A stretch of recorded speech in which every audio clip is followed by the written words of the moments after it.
Bienvenue à toi dans cette nouvelle vidéo. J'aimerais faire un point sur le ASO, App Store Optimization. Donc, je me suis pas mal documenté ces derniers temps là, sur cette partie-là, étant donné que bon, j'ai fini le développement de mon app à 95%, donc il va falloir le lancer bientôt. Donc là, le petit partage de la petite synthèse de ce que j'ai pu apprendre sur le sujet rapidement. C'est vraiment très bref. Le but, c'est pas de voilà, moi j'ai fait un document à côté qui fait 40 pages et là, c'est histoire d'avoir une petite synthèse de l'essence de ce qu'il y a de ce qu'il y a à retenir. Donc première chose, et moi c'est ce que j'ai pas fait, donc c'est comprendre la cible et ce qu'elle cherche. Donc l'utilisateur qu'on vise, comprendre ce qu'il veut, est-ce qu'il le veut vraiment? Est-ce que, il n'y a pas déjà quelque chose d'autre qui existe? Donc j'ai mis aussi ensemble l'état de l'art. Donc la cible, ce qu'elle cherche, quel problème elle veut résoudre. Est-ce qu'elle veut vraiment le résoudre? Est-ce qu'elle est demandeuse de résoudre ce problème ou est-ce que c'est anecdotique? Ensuite, quelque chose de très important dans le App Store Optimization, donc on peut se dire: «Ouais, mais c'est pas dedans, c'est pas du référencement», mais en fait si, et c'est le plus important aussi. Donc j'ai mis en rouge le plus important, en orange un peu moins, en jaune, pas trop et en vert, pas du tout. Enfin, j'ai pas voulu mettre du orange partout, donc je me suis forcé à varier les couleurs, mais sinon ça aurait été enfin tout est important en vrai. Donc le plus important, c'est d'avoir un bon produit. Donc si on n'a pas un bon produit, on peut l'optimiser comme on veut. Ça sert pas à grand chose parce que même si, l'utilisateur l'installe, il va le désinstaller. Donc ça, c'est la base, avoir un bon produit qui soit plébiscité, donc avec un vrai besoin. Donc c'est pour ça que j'ai mis comprendre la cible et avoir un bon produit, donc ça, c'est le plus important. Pour avoir un beau produit, qu'est-ce qu'on entend par là? Donc c'est un produit qui répond à un besoin, mais aussi qui soit surtout bien designé, easy to use, donc facile à utiliser. Voilà, c'est pas un truc de geek, et avec un bon onboarding. Donc un accompagnement au lancement de l'application qui soit fluide, heu, et simple. Donc ça, c'est hyper, hyper, hyper important pour la rétention notamment.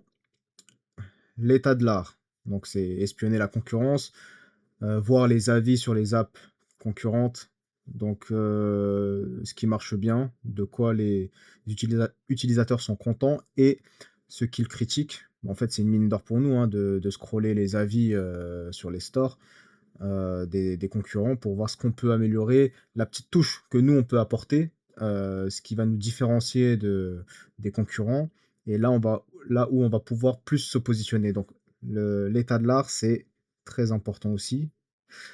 En termes vraiment là de référencement pur, on va avoir l'icône, bon c'est quand même, très important.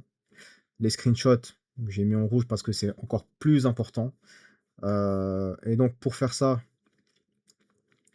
on a plusieurs solutions, donc faire appel à un freelance sur Fiverr, le faire nous-mêmes sur Photoshop ou Figma et cetera. Utiliser l'IA, mais bon l'IA, moi je suis pas un en tout cas à ce stade-là, c'est peut-être pas le plus pertinent, mais ça peut être quand même être vachement utile de mixer l'IA avec Fiverr. Donc c'est-à-dire d'avoir quelque chose à l'IA qui avec l'IA qui reprend pas mal de choses, les grandes lignes et le peaufinage avec un freelance qui vient mettre sa touche, mais qui se sert aussi de l'image IA qu'on lui a, envoyée pour avoir les grandes lignes et ne pas partir de zéro. Donc, moi je serais bien tenté de faire un mixte, IA, pour dégrossir et derrière peaufiner avec un freelance. Donc ensuite, en termes aussi là de texte, de mots-clés. On va avoir le plus important, c'est le nom de l'application. Ensuite, le sous-titre de l'application et la description. Donc vraiment là, sur le nom de l'application, il va falloir mettre les mots-clés vraiment enfin le mot-clé ou les deux trois mots-clés sur lesquels on veut vraiment fortement se positionner. Parce que dans l'ordre, hein, du référencement de l'algorithme, a priori, parce que bon, l'algorithme, personne ne sait vraiment ce qu'il y a dedans, mais a priori, c'est le nom de l'application qui a vraiment un poids important dans l'algorithme. Ensuite, on a le sous-titre qui a un poids aussi important mais moindre. Et en dernier, c'est les mots qui vont être utilisés dans la description. Donc, faut vraiment être pertinent sur notamment sur le nom de l'application et son sous-titre. Et donc les outils là-dessus, ça va être, des outils pour, connaître à peu près, ce le score, on va dire, des mots-clés qu'on veut utiliser. Donc on a Uptweak et Sensor Tower. Donc il y en a d'autres, mais j'en cite que 2. Donc par rapport à la concurrence et à l'intuition, je mets l'intuition, c'est important parce qu'on va pouvoir voir quels sont les mots-clés utilisés par les concurrents et derrière, voir si, on peut se glisser sur l'un d'eux qui soit pas trop utilisé, enfin qui sur lesquels la concurrence n'est pas en fort positionnement. Mais l'intuition aussi parce qu'il peut y avoir des mots-clés pertinents et qui n'ont pas été vus par les concurrents.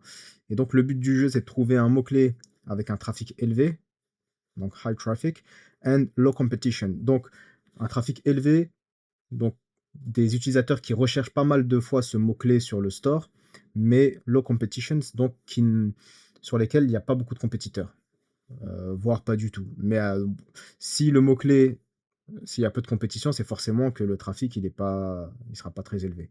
Mais au début, il faut start low, donc il faut commencer bas. Il faut pas viser les mots-clés, je dis une bêtise, pour une application, de fitness, il faut pas viser le mot-clé fitness. Je pense que la compétition, elle doit être énorme et donc il faudra être plus stratégique, se positionner sur un mot-clé qui est moins recherché, mais sur lequel il y a beaucoup moins de compétition et donc c'est ce mot-clé-là, enfin, ces mots-clés-là qu'il faudra mettre dans le nom de l'application, sous-titres et cetera.